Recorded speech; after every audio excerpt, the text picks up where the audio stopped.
Bonjour madame. Bonjour. Quel est votre nom? Je m'appelle Nina Janine. Qu'est-ce que vous faites ici? Je suis directrice de l'école Blessing School de Ruziba. Quel est votre niveau de formation? Je suis licenciée à agrégée en pédagogie appliquée à l'éducation, en sigle IPEA. Est-ce que tu peux nous décrire un peu cette école? Un peu de moi, l'école elle est bien organisée, c'est vrai, sur le plan pédagogique, mais quand même sans toutefois ignorer qu'il y a des problèmes sur ce côté même, parce que les enseignants, c'est vrai, trouvent le matériel didactique, mais difficilement.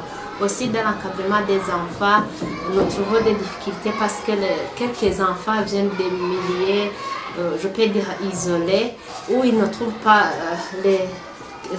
celui qui peut l'aider dans les devoirs à domicile. Et aussi, comment les enseignants se déplacent, ça crée souvent les retards à l'école. Vous avez combien d'élèves au total? Nous avons au total 132 élèves. Répartis dans quelle classe? À partir de la première maternelle, nous avons, si je peux détailler, il y a en première maternelle, nous avons 23 élèves. En deuxième maternelle, nous avons 24. Et en troisième maternelle, nous avons 26. En première année primaire, nous avons 15. En deuxième année, nous avons 22. En troisième année primaire, nous avons 11. Même en quatrième, nous avons 11 élèves. Avec combien d'enseignants au total? Nous avons 9 enseignants au total. Est-ce qu'il y a des organes de concertation? Est-ce qu'il y a le comité des parents? Est-ce qu'il y a l'association des parents? Oui, il y a tous ces organes ici. Vous faites des réunions? Oui, nous les faisons souvent. Oui. Et quand vous faites des réunions avec les parents, quels sont les problèmes particuliers qui en ressortent?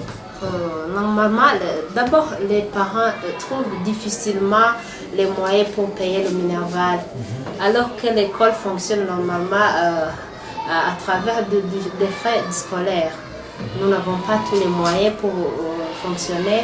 C'est les frais scolaires, le minerval qu'on utilise pour payer les enseignants, pour normalement faire tout ce qui est de l'école.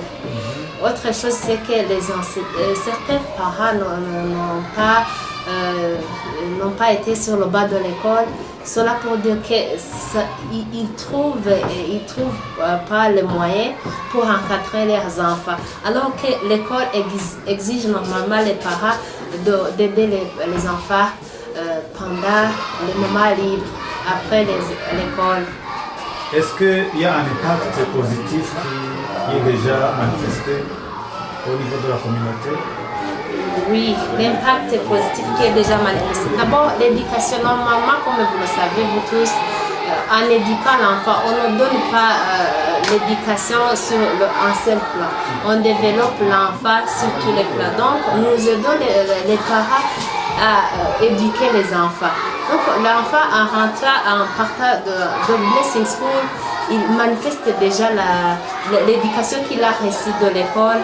Et ça aide les parents. Autre chose, c'est que les parents trouvent actuellement l'avantage de l'école.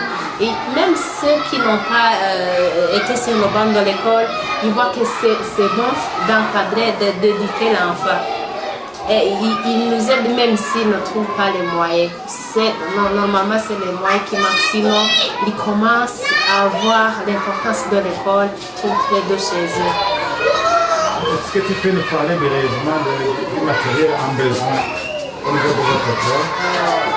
Normalement, je ne peux pas dire brièvement, mais parce que peut-être que vous me limitez. Sinon, c'est beaucoup. Nous avons besoin de beaucoup de choses.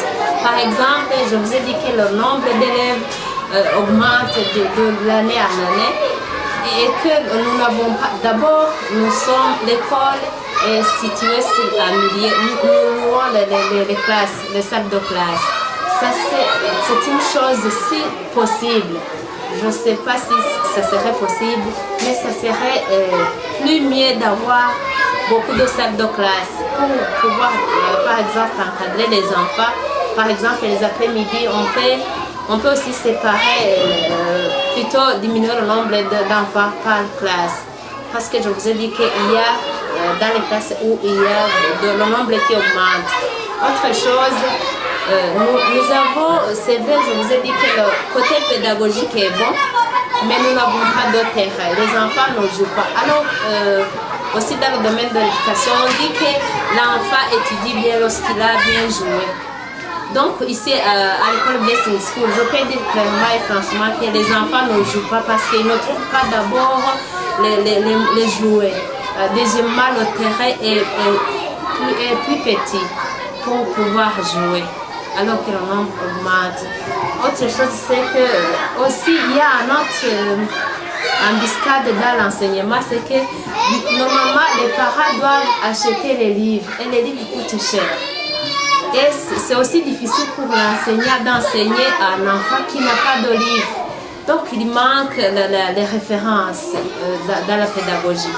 Donc vous entendez que c'est beaucoup de choses. Il y a aussi, on ne trouve pas l'eau de bonne qualité, je peux dire. Oui, madame la directrice, quand vous comparez aux autres écoles de la communauté, est-ce que vous voyez que vous gagnez la concurrence? Oui, la concurrence, dans un seul sens, à part ce que je viens de citer que nous manquons, nous gagnons la concurrence par rapport à la compétence. Parce que les enfants d'ici, ils sont vraiment intelligents. Les enseignants se débrouillent même s'ils ne trouvent pas les livres d'une manière suffisante, mais ils se débrouillent à ce que les enfants quand même aient une capacité intellectuelle. Quelle est votre vision pour ces enfants? C'est vrai, même si les enfants ne sont pas au même niveau, vous savez, on peut former les enfants, c'est l'enseignant qui forme, mais chaque enfant a quand même ses capacités et compétences. Mais nous voulons que les enfants d'abord atteignent une maturité intellectuelle. Donc ils vont devenir des enfants, à l'âge adulte, ils vont devenir des quelqu'un. Je peux dire quoi? Ils vont aussi atteindre les universités et dans les branches voulues aussi selon le domaine où ils trouvent, ils reçoivent de notes efficaces et en fonction des orientations de chacun. Y a-t-il autre chose que vous aimeriez demander aux propriétaires pour améliorer les conditions du personnel ou bien les conditions générales de l'école? Ce que je peux demander, si possible, et ce serait mieux aussi de majorer le salaire des enseignants, parce que vous savez, les enseignants, et d'ailleurs tout le personnel, les enseignants travaillent, c'est vrai, ils se donnent corps et âme, mais il faut qu'ils trouvent quand même les moyens pour vivre d'une manière apaisée. Apaisée, je dis par rapport à la vie qu'ils mènent aujourd'hui, par rapport au salaire qu'ils touchent ici, selon la provenance. Parce que je vous ai dit que la provenance, donc ça vient du Minerval, alors que le Minerval fait tout de l'école. Merci madame. Merci à vous.